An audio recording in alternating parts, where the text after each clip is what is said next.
មុទ្រវែងផុតជ្រោកមេឃៀវខ្មៅបាំងមាត់ក្រាំង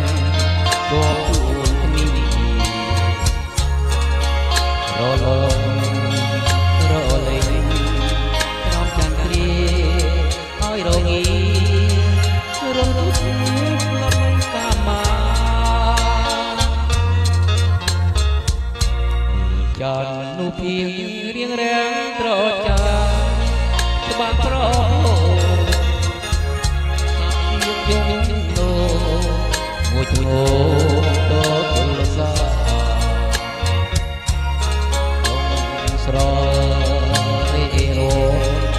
តាវិតាប្រពជានេទុលសាទីលំ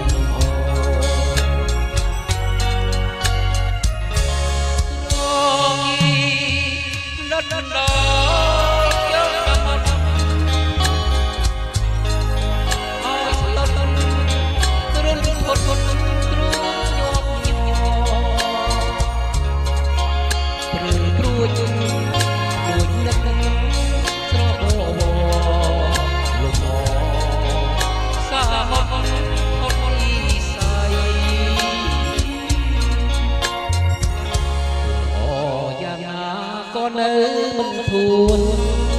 ស្ងួនពិសិដ្ឋពួកយកសមុទ្រទេប្រយោជន៍នឹងចាំឡើយមិនទៅសំរង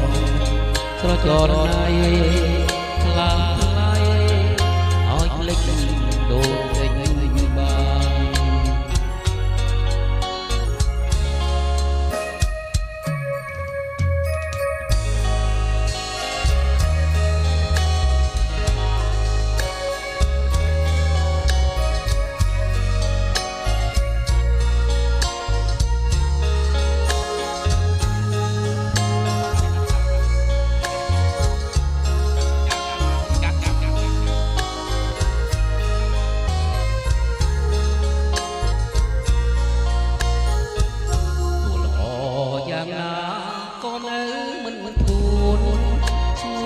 សុទ្ធពួកយកសមុទ្រទេប្រយោជន៍នឹងចានថ្លៃមិនទៅសំរងស្រទងណៃ